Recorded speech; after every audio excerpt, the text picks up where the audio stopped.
I'm Melissa from JamJar Flowers. We were gutted when we heard that Chelsea Flower Show was being cancelled this year, but in fact we're able to show you what happened to our installation that we did for the London Gate last year. We brought all the flowers back to this amazing community garden very close to our studio. The flowers were planted up and they've just come into bloom, and we're going to use some to preserve and press for you in our demonstration this afternoon. Hi, it's Amy at JamJar Flowers here, and I'm here in Melissa's garden in Brixton, and I am going to give you a demonstration on flower pressing. So I've got my flower press here, and I'm going to start layering it up, and I always use a nice sturdy piece of card in the bottom, and then next goes a piece of blotting paper. Now the idea for flower pressing is to draw all of the moisture out of the flowers and to give it lots of even pressure throughout the press. And so we use blotting paper, which is really, really good paper to draw all of that moisture out quite quickly and efficiently. So I've got a little geum here that's a totally tangerine geum. And what you're looking for when you're pressing flowers is either a very kind of delicate structure all over, or something with a very flat petal structure. And what we need to do is, on your blotting paper, you can really kind of arrange the flowers as you want them, and it's often easier to place the flowers face down to get more kind of control over your final composition of what the flowers are going to look like when they come out. So you're also looking for is to give the flowers plenty of space around the paper so that the paper can really draw out the moisture. And you want to make sure everything's really tucked in, so no stems or leaves or petals are poking out the sides of the press. Then what we'll do is go in with another piece of blotting paper on the top.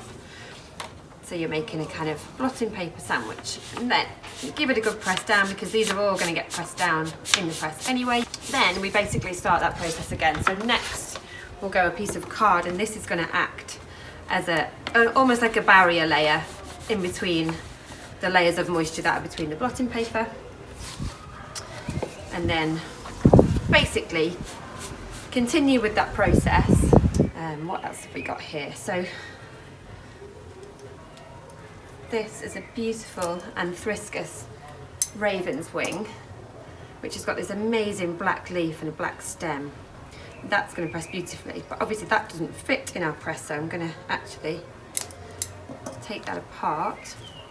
And depending on what you want to use your flowers, your pressed flowers for later, which I'll show you some things that you can do with them, you can kind of take larger stems apart, and they can always be reconstructed later when they're pressed. We usually leave it for around a week before we check on the flowers again. And then you open your press up and check on them, and if any of this paper is feeling damp underneath where the flower heads are, then you might want to just change out the paper, because what you're trying to do is to keep it really, really dry inside the press at all times. And that's going to get the best results out of your flowers. You also want to press flowers when they're at their freshest, so get the flowers into the press the day that you've picked them, ideally, and that is going to give them the best chance of keeping their structure and keeping their colour. So we've found that we've had really good results with their little heads keeping their colour. So this Aquilegia here has got quite a chunky stem, but I think he's going to press just fine. And what I'll do with this leaf that's I've just taken off there is I'll press that separately. I've got lots of heads on the same stem here, so I'm just going to try and give them as much room on the paper as possible. But I am going to try and press it as one specimen.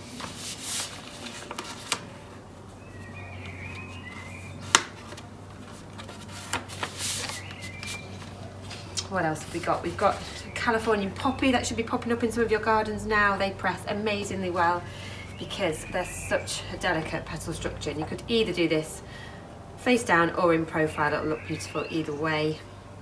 Maybe we'll put that way. And just bend the stem down there. And we've also got the bud as well that we've cut separately, and the leaves press beautifully. So that is a great one from your garden. It's going to be coming up over the next month or two. And what I said before about the petals, the structure being quite delicate here, if you get something like a rose or a peony or a tulip or ranunculus have got a very complex petal structure, and there's lots and lots of moisture in their head, so they're not going to be good pressers. So look out for things in your garden with a nice little delicate petal structure. So that is our press full. I could probably keep on going for a bit with this, but I'm going to stop there just to show you the next bit of the process. And so what would happen now is you tighten your wing nuts that will come with your press onto these little screws here, press it really firmly down, and you want to get a nice even pressure across that whole press. Leave this for a week before you check on your flowers, and when you go in to check the flowers, just make sure none of the paper's too damp. If it is, then change out the paper for a fresh sheet. It normally takes sort of 3 to 4 weeks for flowers to press, depending on what they are, but what you're looking for when they're ready is a real papery and dry touch. So yeah, we'll leave that for a week, and then we'll have a look at what's going on.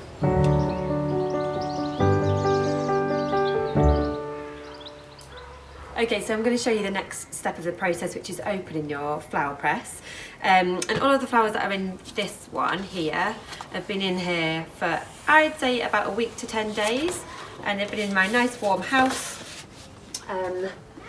So this is a press full of little geums, which are actually feeling quite dry and papery already.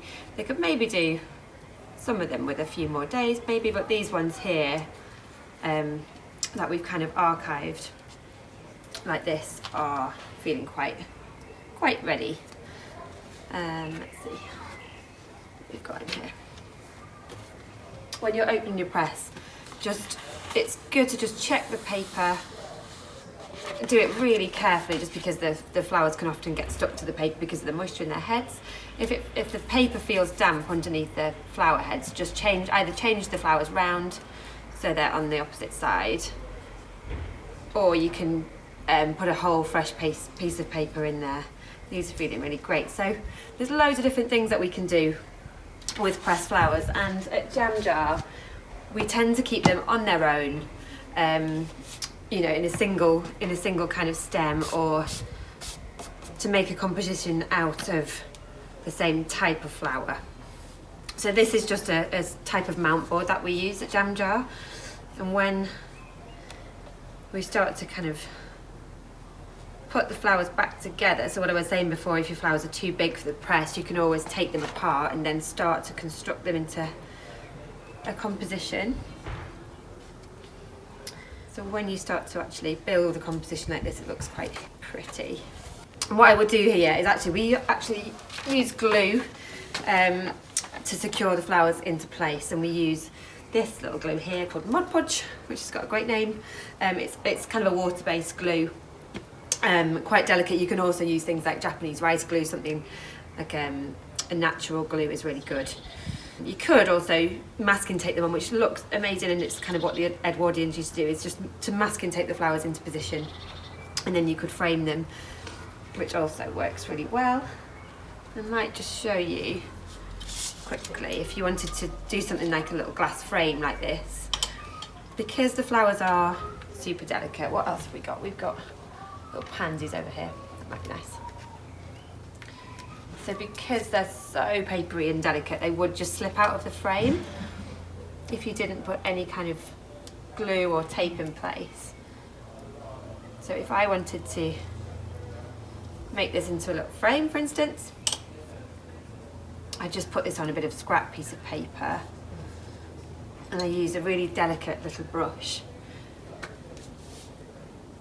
and my Mod Podge. And what I'm trying to do is I'm just trying to secure it into place. I don't need to glue the whole thing. And what you're looking for is to find the kind of most sturdy part of the flower, which is just here in the center, and just brush your glue really gently from the centre out. You don't want to get too much on there because the petals are so delicate that they'll sometimes kind of shrivel, and also the stem is quite good and the leaf as well. So I'm just going to put a little bit on here, and you might want kind of tweezers for this little delicate operation. You might also want to put something on your frame or your paper to mark it in place. We use the same technique for doing our bigger pictures as well, and that would be kind of, yeah, a sweet little frame for your house. So thanks so much for joining us, and thanks to the RHS for having us. You can check us out at JamJar Flowers or JamJar Edit, which is our online shop. Yeah, and come and have a look at what we do. Thanks so much.